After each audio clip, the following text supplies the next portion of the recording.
Porque información, opinión y debate son una combinación clave. En la 92.9, Fernando Paulsen, junto a sus invitados y panelistas, ponen el acento en la revisión y análisis de las noticias más importantes de la jornada. Desde ahora, conéctate en todas nuestras redes y súmate al panel. Aquí comienza Combinación Clave. Empieza tu día con toda la energía natural de Marley Coffee, un café de grano orgánico molido al instante con leche descremada. Prueba el sabor de Marley Coffee en sus 2 exquisitas y variadas mezclas que te esperan para recargar tu día. Con Marley Coffee, disfruta tu día con toda la onda. ¿Sabías que el Parque Metropolitano de Santiago está formado por 6 cerros? Desde la cordillera de los Andes hasta la ciudad se ubican los cerros El Carbón, Polanco, La Pirámide, Los Gemelos, Chacarillas y el San Cristóbal. Conoce más sobre el Pulmón Verde de Santiago en parquemet.cl y en sus redes sociales @parquemetmimbu. Ya estamos con nuestros primeros 2 panelistas de este día jueves. Con nosotros está y ha vuelto ya Lucía Damert. ¿Cómo estás, Lucía? Hola, Fernando, ¿cómo estás? Bien, y también está con nosotros Axel Callí, sociólogo, director de Data Influye. ¿Cómo estás, Axel? Hola, Fernando. Buen día, Lucía. ¿Qué tal? Hola, Axel. Oye, Lucía, muy cortito te quiero sacar, pero un segundo. Dime, por favor, ¿qué crees que va a pasar en Perú? Lo único que creo... Y perdona. No, la pregunta es doble. ¿Qué crees que va a pasar en Perú? ¿Y qué tanto lo que pasa en Perú puede ser un aviso para lo que puede pasar en Chile? Mira, yo también quiero responder. Ya, bueno, no, Axel, ok, paisa, o sea, pana, ni un problema, carnal, no sé, cómo se pata, como dicen los peruanos. ¿Cómo está? Espérate, pata. A ver, lo primero, creo que efectivamente lo que vemos en Perú es como la versión 3.0 de lo que estamos empezando a vivir acá, ¿cierto? Lo que hay no es algo que ha sucedido en poco tiempo, sino que es un paso final, digamos, en el deterioro de la política, el abandono de los partidos, la utilización de la política para bienes personales, la identificación de estos liderazgos individuales, faranduleros, el abandono de la percepción de que el Estado puede hacer algo contigo. Además, todo eso sumado a más de 140.000 muertos por COVID, muchos de los cuales han fallecido porque efectivamente el Estado peruano tenía unos hospitales públicos realmente deplorables, sin oxígeno, muchas de esas cosas vinculadas a unos tremendos negociados.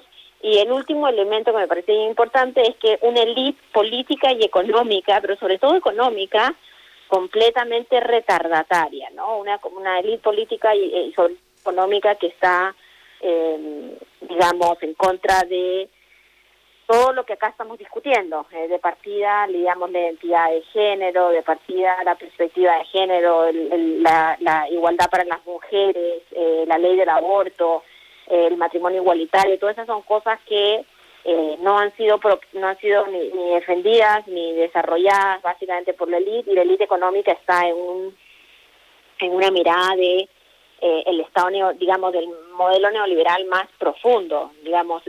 No hay que olvidar que Hernando de Soto propuso no comprar vacunas, sino que el mercado las regule, en un país donde no hay vacunas, además. ¿Y qué va a pasar? Mira, no sé, yo creo que posiblemente Keiko Fujimori, que estaba a punto, que estuvo preso 1 año y que debería de ir presa, dado que hay como 30 personas que son colaboradores eficaces que todavía no han hecho su declaración en las vinculaciones de ella con actos de corrupción, puede salir electa, yo creo, efectivamente hay un voto muy, se ha desatado la maquinaria anticomunista y del miedo frente al candidato Castillo, pero vamos a ver qué sucede en esa negociación.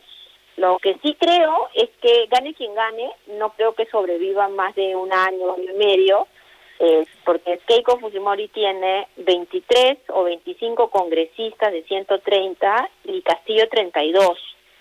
Entonces vamos a entrar en un proceso sin fin de lo que en Perú se llaman las vacancias presidenciales, ¿no? Que el Congreso no acepta finalmente al candidato a ministro o taponea, como dicen, todo tipo de decisiones políticas. Así que lo que está pasando allá es muy grave. y yo no dejaría de lado la posibilidad de que genere situaciones de estallidos sociales en el mediano plazo bastante fuertes.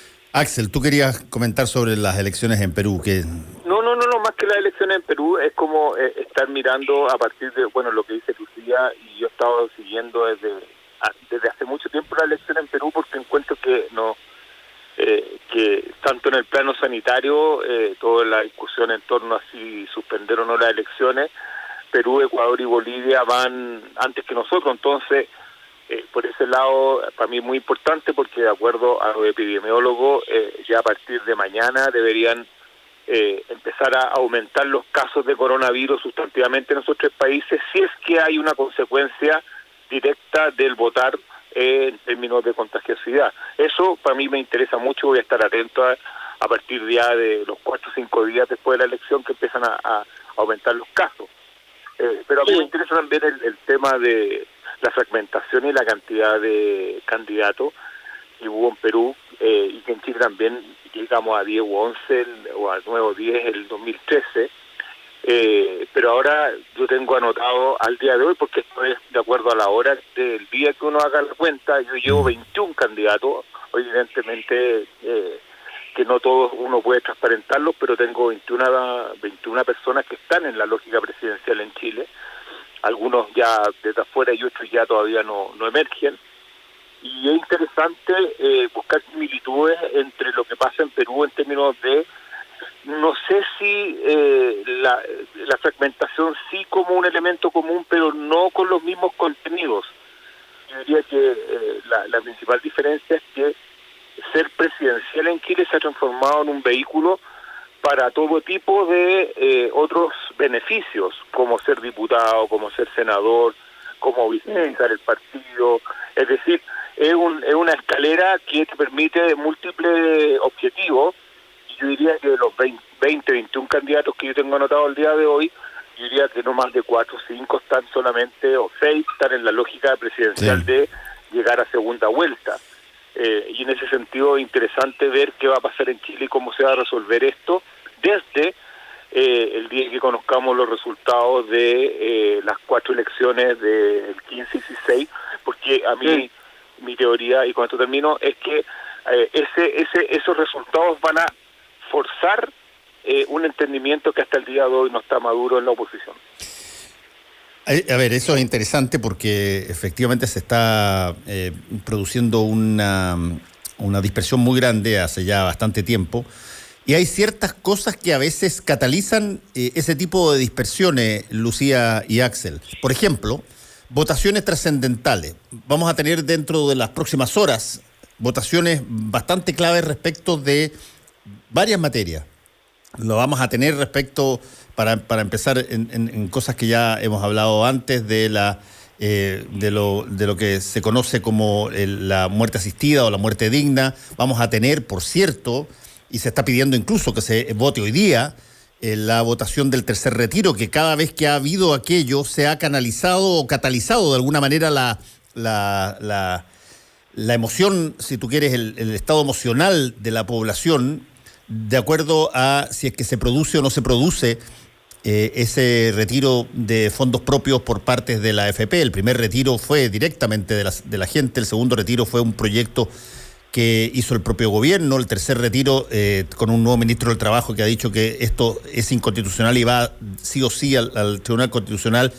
Está por verse cómo se materializa, y todavía muchísimos votantes de Chile Vamos han dicho que van a votar por el tercer retiro. Hay una serie de otras materias que de alguna manera, no te digo que ordenan los partidos, pero por lo menos generan una sensación que perfectamente puede ser transmitida a la población respecto de quién es quién, Lucía. Sí, lo que pasa es que ahí yo estoy de acuerdo con lo que dice Axel. Efectivamente hoy día, bueno, no solo hoy día, no hay que olvidarnos cuando la presidenta Bachelet vino, hizo unas primarias donde todo el mundo sabía que iba a arrasar, pero efectivamente los partidos empiezan a poner sus figuras para después negociar cargos, digamos, cupos senatoriales o alguna distribución del poder, ¿no? Sí. Yo creo que eso demuestra directamente la incapacidad que están teniendo los partidos para tener una conversación o una negociación distinta. Entonces, al final, el que no pone un alfil en el tablero pareciera que no existe, entonces al final uno termina poniendo un peón o cualquier cosa con tal de estar en el tablero, y efectivamente eso genera todo tipo de problemas, un poco porque, Fernando, lo que tú planteas, al final del día los candidatos tienen que, si son candidatos, digamos, no es como algunos que son realmente, nunca entiendo a algunos candidatos por qué quieren ser si no tienen ni partido. Lo que al final termina pasando es que terminan haciendo propuestas de políticas públicas que, más que unificar la capacidad de un discurso riguroso, lo exacerban, ¿no? Miremos lo que ha pasado, como tú mencionabas, con el tema del tercer retiro, por ejemplo, o lo que está tratando de hacer ahora el gobierno con la BIN y la propuesta, digamos, de sacar de los fondos de cesantía, que al final, si lo logran hacer, podrían, digamos, ordenar un poco a la coalición. Entonces, una cosa va bastante ligada a la otra. Yo creo que a medida que uno tiene más candidatos y más personajes que necesitan hacer de ellos mismos un liderazgo, porque no lo tienen, tenemos mucho más propuestas, digamos, definitivas o definitorias respecto a lo que se quiere crear, o lo que se quiere hacer en el país, y eso no necesariamente es constructivo, porque al final la pelea siempre es para destruir al de al lado, y creo que la discusión entre Carlos Maldonado, Heraldo Muñoz, Paula Narváez y Jimena Rincón, la verdad es que es una discusión que parece un poco eso, ¿no? Que cada día están diciendo si se juntan con uno, se juntan con el otro, y han dejado bastante de lado cuál es la propuesta país que están tratando de proponer. Ahora Lucía, y también Axel, sobre todo Axel, si tú tienes las cifras ahí, tú diste por lo menos una pista de que algo relativamente virtuoso podría pasar a la larga en términos de unidad de la oposición, pero ¿hasta cuándo uno puede jugar con, llamemos, el estilo propio o la línea propia o ser díscolo respecto de una posibilidad de unidad mayor? ¿Hasta qué rato uno puede hacerlo hasta que ya sea irreversible, ya no lo puedas finalmente lograr? Bueno, en términos... porque una cosa es táctica, y yo me imagino que de repente uno puede patalear un poco para que le den un par de puntos más o una negociación un poquitito más allá, pero llega un momento dado en que las cosas se acaba el tiempo y finalmente, como ha pasado montones de veces antes, no lograste ir en conjunto y bueno, vas con los votos dispersados nomás. Por eso yo le asigno al resultado del 15 en la noche una importancia, o sea, una gran importancia, porque si es maciza, cuando me refiero a maciza, cercana al 70% de la oposición obteniendo en términos de votos, no en cargo, sí. Yo creo que eso puede desincentivar ciertas candidaturas que tienen otro objetivo, pero en este minuto todos los incentivos están puestos para no ir juntos. Desde el calendario electoral, que recordemos que las primarias se tienen que inscribir 2 o 3 días después de los resultados del 15 de mayo, es decir, y hasta minuto no se ve por dónde uno puede inscribir primarias, o sea, primarias de la oposición, yo creo que es bastante difícil. Por otra parte, tenemos candidatos como Boric, que no tienen ni siquiera las firmas para ser precandidatos, o sea, ya están lejos de obtener, porque para que Boric sea candidato, tiene que la gente inscribirse en el partido de Boric para que el partido de Boric a la vez lo pueda inscribir. Pamela Giles tampoco tiene las firmas. Entonces, al final, el conjunto de desincentivos para no hacer una gran primaria son bastantes. Eso por una parte. Y por otra parte, en términos políticos, que evidentemente está esta tesis que está poniendo el PPD de tratar de hacer la primaria desde la centroizquierda hacia la izquierda, dejando afuera la AEC, que también genera otros problemas. Entonces, ahí está todo enredado y eso yo creo que va a ser difícil que se solucione con una gran primaria en este minuto. Y por el lado de la derecha yo creo que está un poquito más clara la idea. Yo creo que esto se va a reforzar cuando reciban los resultados del 15 de mayo en términos de que la unidad sí les va a rendir. esto de que no nos gusta el Partido Republicano, pero igual lo metemos al Partido Republicano, no nos gustan los candidatos del Partido Republicano, pero igual los inscribimos como independientes en nuestras listas. Toda esa lógica se va a confirmar cuando la derecha esa noche esté en un porcentaje distinto a la sobrerepresentación que va a tener a nivel de electos. Entonces, en resumen, yo creo que está todo dado para que no se produzca unidad hoy, tanto por temas administrativos, políticos, como de electorales. Así es, estoy de acuerdo, lo cual es súper malo porque enfrente tienes a un país que lo que está es súper preocupado y cada día más desconfiado y cada día con menos legitimidad al mundo de la política frente a lo que estamos viviendo, no solamente la pandemia, sino también la crisis económica. En algún sentido pareciera que seguramente no es 100% así, pero pareciera una cierta irresponsabilidad, ¿no? Que estemos al borde de esta segunda, en el medio de la segunda ola y todavía nos estemos peleando si el 10% o los fondos de cesantía para el ciudadano promedio puede ser medio inexplicable, salvo por intereses espurios, y eso es súper malo para la política, es súper malo para los niveles de representación. Sí. Oye, Lucía, pero yo lo que noto también, perdona Fernando, Dale. es que como lo que está hablando la Lucía, el modo supervivencia está puesto arriba de todo. Entonces, por otra parte, tú decías, Fernando, que los programas, que hay solamente ideas, que no hay ideas. Yo creo que en este minuto tú podrías tirar como partido, como candidato, la mejor idea de desarrollo del país y yo diría que no sería escuchada, porque como se dice vulgarmente, la callaste en otra. Está en modo supervivencia la gran mayoría de los chilenos y chilenas, y el otro está en supervivencia / pandemia y cabros chicos y necesidades y el diario vivir. Entonces, no está el ambiente propicio para generar ideas de profundidad o poner programas que sean sustantivos para el futuro de Chile. Aparte de eso, está todo el tema constituyente que se supone que va a generar ciertos consensos en esa línea. Entonces, los incentivos para innovar en términos de programas tampoco son muy fuertes. Sí, yo te preguntaba sobre cuál podía ser en qué momento uno se da cuenta, para ponerlo en términos coloquiales, en qué momento uno se da cuenta que metió la pata en la forma en que enfrentó una elección y tiene que explicarle, y que va a tener que explicarle al país y va a tener que explicarle a su partido, va a tener que explicarle a sus votantes que la derrota tiene que ver de alguna manera con cosas que todos anunciaron, pero que nadie quiso ser el primero que da un paso adelante.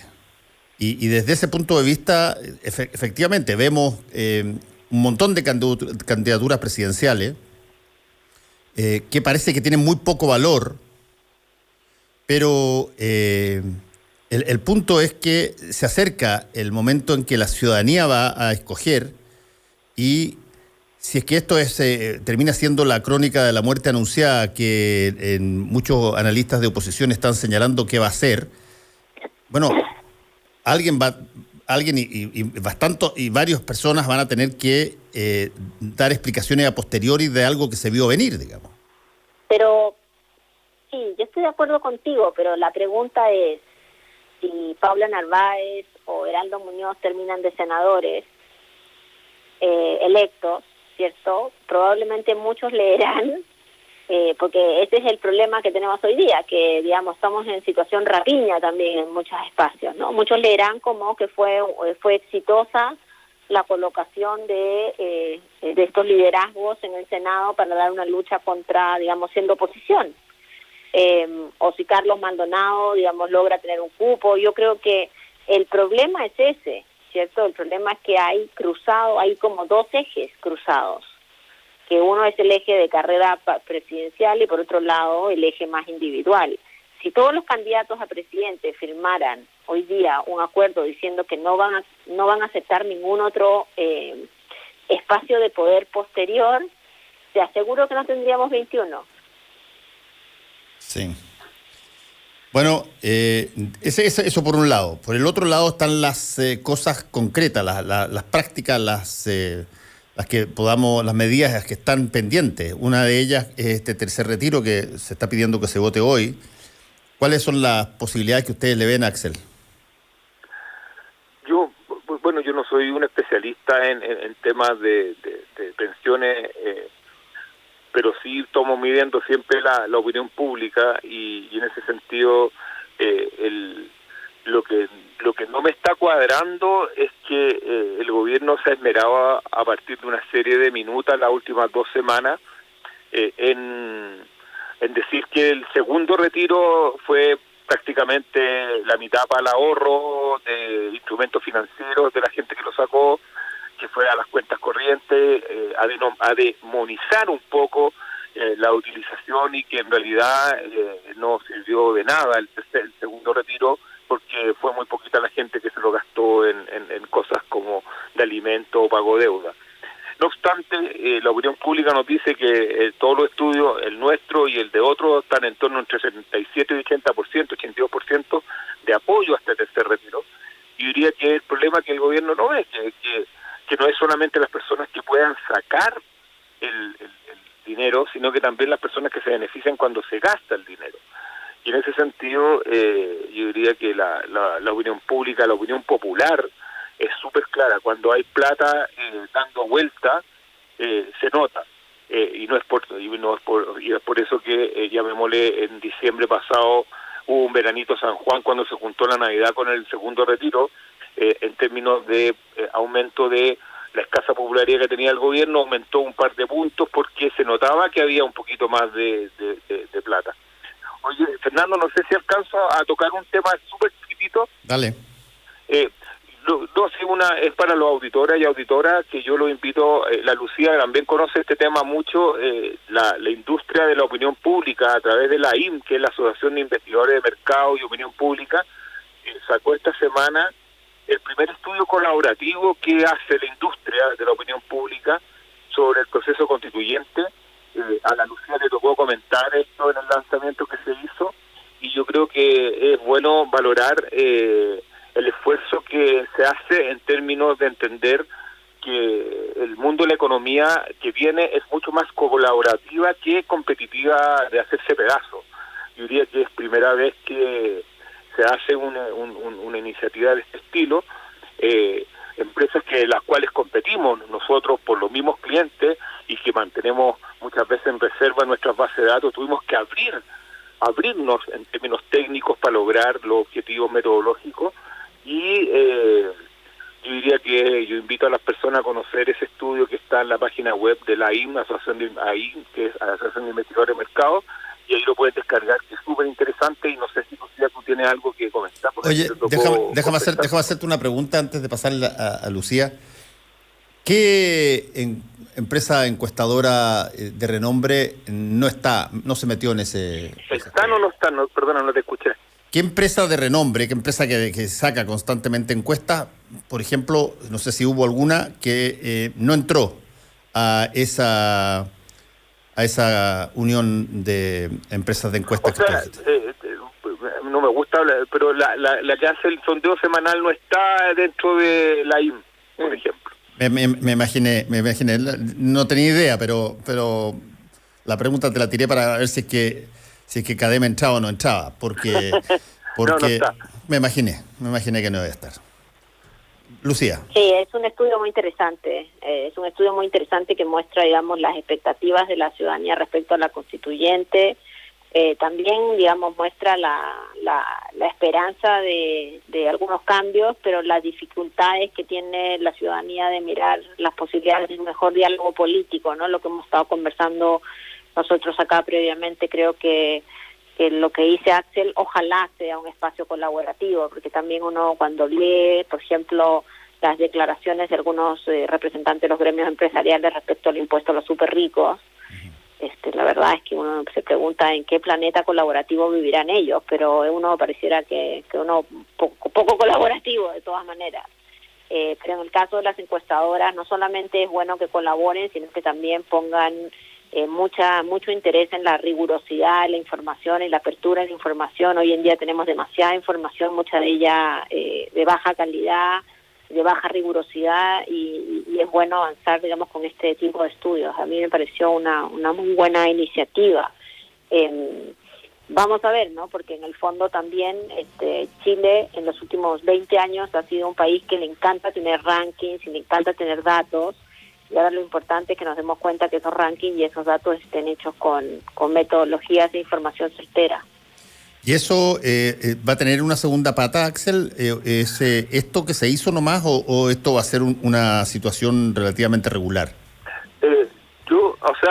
Yo no pertenezco a la directiva, soy como quien dice un recién llegado, llevo poco menos de un año nomás, así que pero y participo de la asamblea de socios.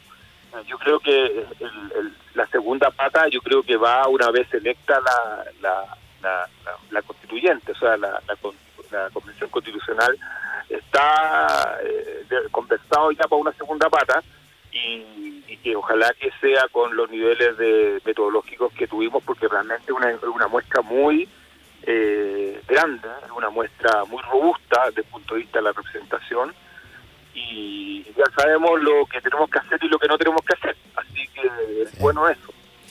Bueno, muchas gracias a Axel Callis y a ti también, Lucía Dammert, por haber estado aquí con nosotros. A ver si estamos juntos la próxima semana. Que les vaya bien. De todas maneras. Chao. Chao. Fernando Paulsen y nuestros panelistas e invitados son una combinación clave. 92.9. La clave me escucha.